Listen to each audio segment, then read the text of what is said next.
I'm here again. My last upload I did was a ride out on a demo bike, Triumph Bonneville T120, and I couldn't get over it how I was so impressed with that machine. And well, the truth of the matter is that I went back and traded the Explorer in, and 5 days later here's what I got: the Triumph Bonneville T120 in the colour I wanted as well, the silver and the cranberry, and it's not disappointed me. It is a lovely bike. Don't get me wrong, it's a completely different riding experience to the 3-cylinder Triumphs. It can be a tiny bit snatchy at low speeds, but you just have to do a bit of clutch work. But no, I'm really pleased with it. I haven't done a great many miles on it yet. I picked it up from the dealers, as I say. I went back, traded my Explorer in. 5 days later, this was waiting for me to pick up. I just rode it straight home and it went straight in the garage. So this is the first time I've actually been out on it and had a proper run, and it's an absolute pleasure. It's such fun to ride. I haven't bought any extras for it, although there are absolutely dozens and dozens of blingy bits and pieces you can buy. But so far I'm quite happy with the bits that are fitted. So, but that might change over time. We might it might see one or two additions. Yeah, it's a really lovely machine. So, as you all know, it's now a 1200cc liquid cooled vertical twin rather than the old air cooled 900. I never rode the old model, so I can't compare them. Say I've always had the 3-cylinder. I had an 800 Tiger, and then I went on to the 1200 Tiger Explorer, which were both lovely machines. I had originally intended to have two motorcycles. I was going to keep the Explorer and have something just to dodge about on. But after I rode this, I couldn't really see the point in keeping the Explorer.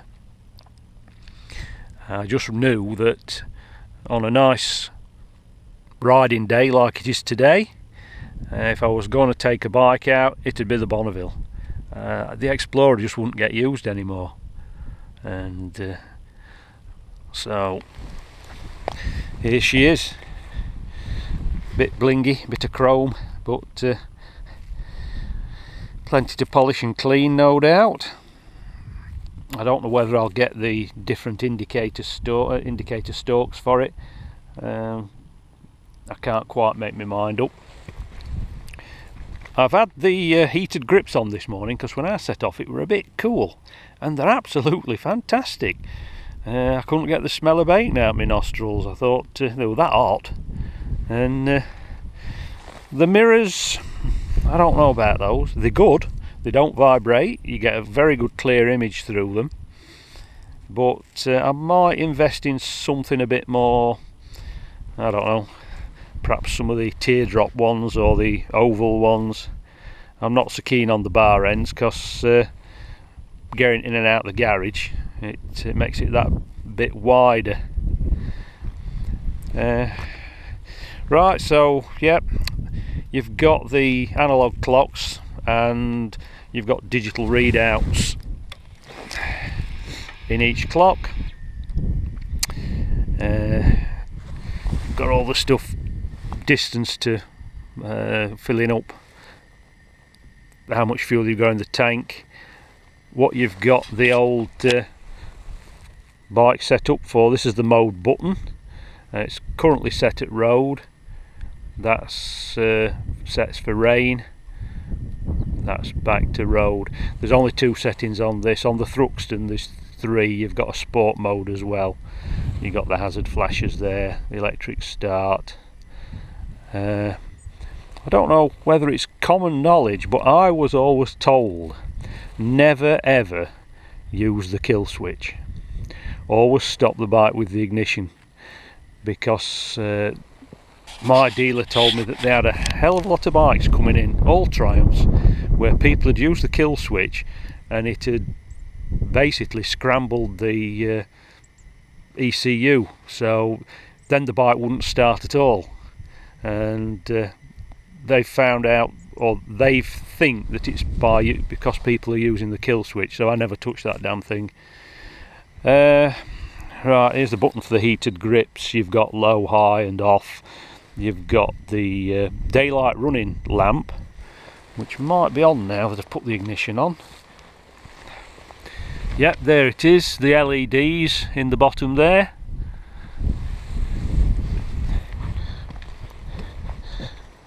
The other position is for the low beam. High beam switches over here now, so that puts it onto high beam, which acts as a flasher when it's on DLR, or DRL, sorry, daytime running lights, DRL, that's the one. Indicators, horn, and then you've just got basic information here. At the moment it's the mileage, trip 1, trip 2, miles per gallon, time. That's the traction control for turning it on and off. So nothing too complicated. None of these fancy gizmos and gadgets that you get on some of the higher range bikes. It's just a basic motorcycle really. You've got the centre stand, which is rather nice for cleaning and oiling the chain and washing it and things. You're not going to mess about with paddock stands and God knows what. I'm really pleased with this. Only time will tell if I stay pleased. But I can't see me falling out of love with this. It's so small. It feels small and nimble, as I've said before. It feels so manoeuvrable, and it instills a feeling of confidence in you. You just feel as though you could go anywhere on it, you know. Rough road surfaces, gravel, right over a field, you know, you just feel as though you could handle it. You wouldn't get into any difficulty and finish up in a big pile on the floor. It's really nice that to be able to plant both feet firmly on the ground and still have a bit of knee bend. It's a very confidence inspiring feeling. Yeah, so that's her. Let's fire her up and see what she sounds like. She sounds absolutely amazing when you sat on top. Right, I'm back. I just had to pull the clutch in to fire her up.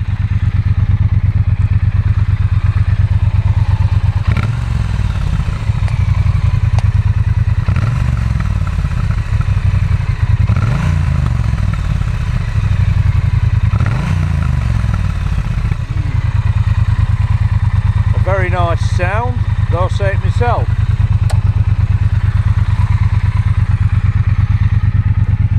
Yeah, I'm really chuffed to bits with this. Right, I can't think of much else to tell you, except they've done a very good job. All the parts seem to be high quality. The fake carburetors, you know, it really does look the part. So I'll leave it at that.